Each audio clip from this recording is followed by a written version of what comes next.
So, in other words, when you're recording this thing, I mean, it seems to me over and over, a lot of the video that I've looked through, and I'm a novice, of course, is that this video was in formation. A lot of times these sightings, they're in a formation. Is that kind of what you've experienced or what?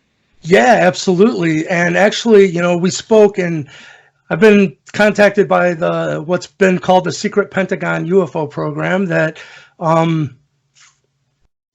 gave $22 million to Bigelow Aerospace.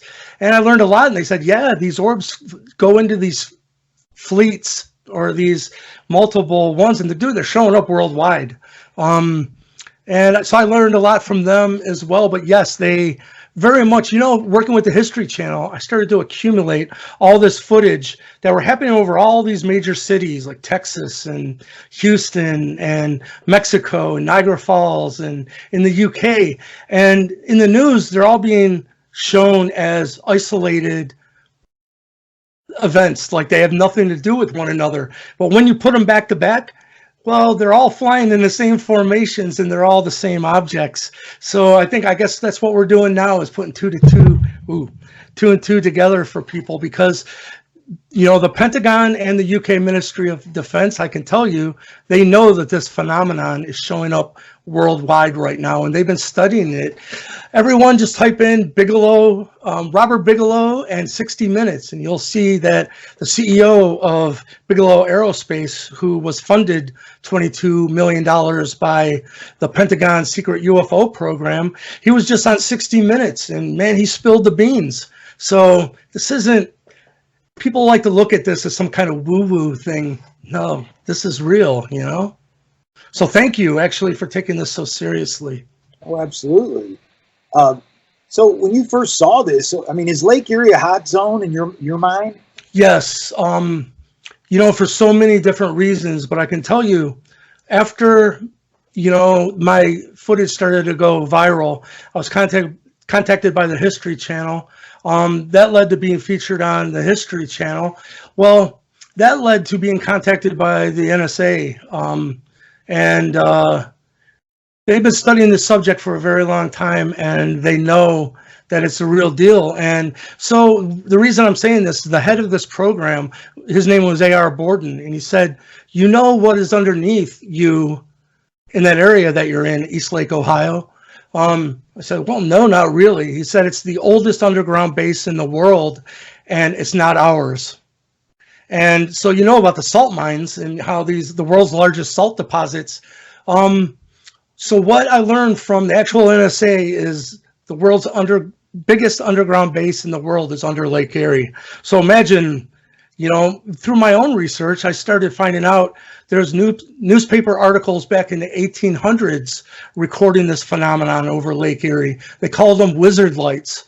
And they'd send out boats saying they've seen these apparitions of like these balls of fire out over Lake Erie, and thinking maybe a ship was on fire and it was a weird optical illusion. The ships would go out, you know, rescue crews, and they would find nothing. So this actual activity has been going on over Lake Erie for a very long time. And I like that because it takes away this idea that, well, maybe they're ours. You know, if it was happening in the 1800s, but the cool thing is the phenomenon has not ended. It's ongoing still to this day, which is, I guess, why we're talking right now. Absolutely. You know, some people say that they think that what you're looking at is under certain atmospheric conditions, you can see lighting from the Canadian border. I mean, I heard all that. I mean, how do you answer to that explanation? That it's, well, just, you know, go to my YouTube page. It's Michael Lee Hill, and watch my film of them coming up out of Lake Erie and then igniting into a ball of fire, while the one that's next to it goes down into the lake. You can see this ball of light come down, and all of a sudden you can see its reflection on the lake, and it's done. But right next to it, one comes up out of the lake, and I can tell you, Bigelow Aerospace knows all of this. They've been studying it for a long time. And also the UK Ministry of Defense, investigator Gary Hernandez pointed me to some of the UK Ministry of Defense recently declassified documentation. And they said the real deal are these orbs of light. in some process that they don't know about, 3 of these orbs of light or chariots of fire, have you, can come together and create one giant triangular craft that's seen over Phoenix and being seen worldwide right now. This isn't my opinion. I'm not just some crazy guitar player. This is the UK Ministry of Defense. The Pentagon program said, we've been studying this phenomenon over what's called the Utah Skinwalker Ranch. And they're called skinwalkers at that area because the Native American Indians would see these orbs of light come down and take on biological life form, whether it was a very large, huge deer or a wolf. And this was actually documented by Bigelow's people because he bought the ranch to study this phenomenon. So you can imagine when they contacted me in 2011, and they told me, we're contacting you because we know you're in contact with the real thing because we've been studying it. So the point is, this is Bigelow Aerospace funded by the Pentagon and the UK Ministry of Defense saying, the intelligence behind this phenomenon we're experiencing can become anything physical, both biological and technological. And what I learned from the Bigelow investigator as well is he said these objects have less to do with UFOs made of nuts and bolts and metal craft. It has more to do with portals and time travel.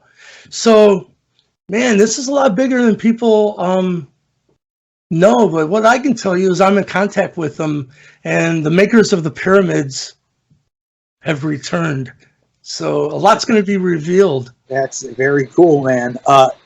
So again, what date was this when you shot this over Lake Erie? Do you remember? Was it what year and date? You know what happened is I lived very close to Lake Erie. I lived in East Lake, and I was, 10 houses away from the lake. So I started to see this phenomenon, not knowing what it was. And I started going down to the lake and just filming, and I started to accumulate such a library. That's when, it grew to a lot. And my YouTube page right now has over 5 million views. And that's what drew the History Channel. So I was going down night after night. I would have my Sony Handycam on a camcorder, on a tripod, and go down around sunset. And I was just ready. If a big ball of light went by, I was ready to film them. It took me a while to even learn, take the focus off, because once that object gets out of frame, if it has to refocus, man, you're done. So, my actually filming them got better with time. But it got to the point where, man, I hated filming them. You can imagine these beautiful multi-dimensional color, like miniature supernovas are right out in front of you, and you're looking at it through a little black and white viewfinder. It's like, man.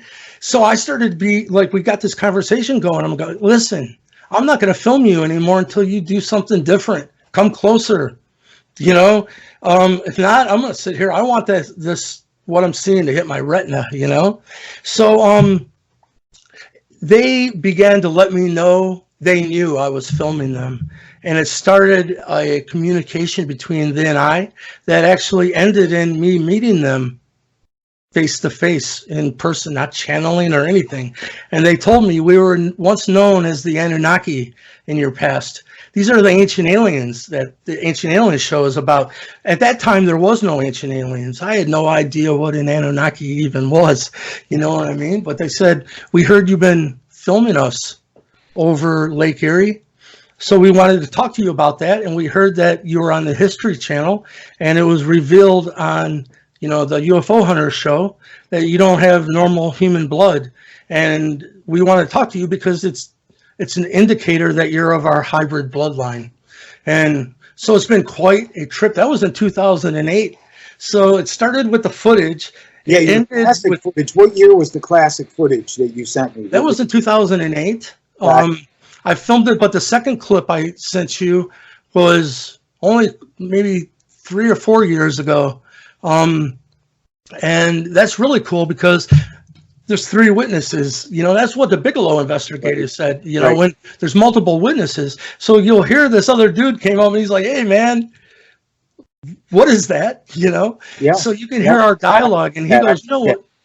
So what's really great in that clip is he says, Man, it's really weird when they just show up out of nowhere. And right when he said that, one showed up out of nowhere. I got it on film, you know?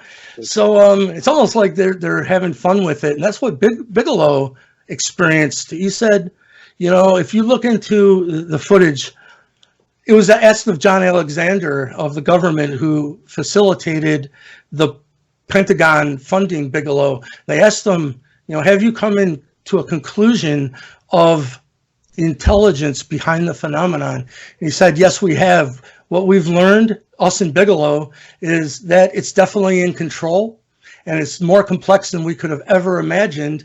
And we now know we have encountered the trickster.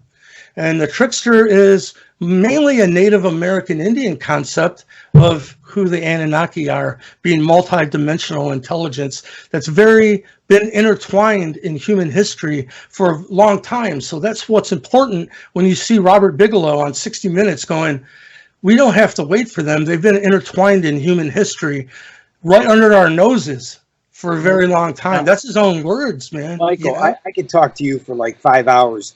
I'm going to get started writing this. But the last question I have is, what do you say to skeptics? You know what I mean? And look at your camera and not at me at the screen. Look in your camera. You're answering it. Hey, what do you say to skeptics? Keep an open mind.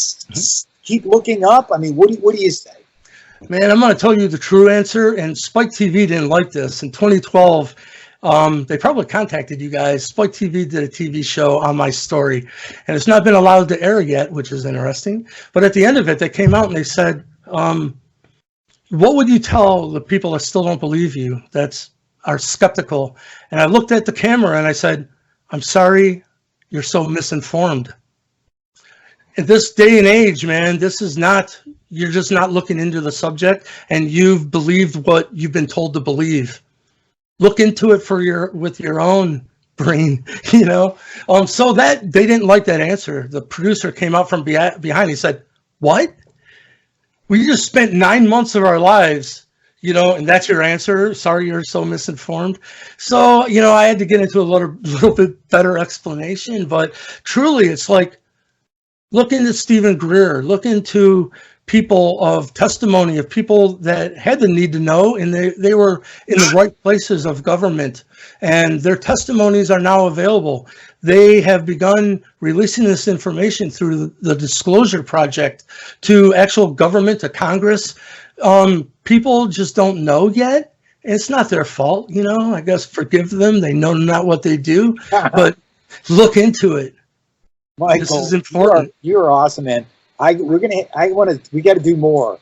I'm in. We'll do a mini series. Yeah, I'm going to throw this thing up there. You know, you may think that, you know, hey man, God, that's kind of thin. It's going to be like, I don't know, probably be 2 minutes, 2.5 minutes. Yeah, I know how it goes. It's going to be in our 11 o'clock show on Friday. And then I'd like to do more, you know, so. Well, there's a lot more because, you know, we've not even touched. Do you know who Graham Hancock is, by the way? Oh, no, I don't. He is a New York Times bestselling author. He's had series on the History Channel that are just, he's world famous. His series on the History Channel was called Quest for the Lost Civilization. And he's written a lot of, his recent book, America Before, was just in the New York Times bestseller list just last week. His new book, America Before, is on the bloodline coming. All this other work is like he's been searching for the lost civilization, the lost nation, you know, as we were talking about. And in his new book, he's like, guess what? I found them. They're the Native American Indians. Hey, how about that? With everything to back that up. When I met him, because I met him at Serpent Mound in Ohio, I told him, I said, dude, I feel like you're the cavalry showing up to, you know, to bring actually respect back for the Native American Indian culture and for people to realize, because it's the worst genocided race on this planet. Tell me, you know, was committed against us. I'm Iroquois.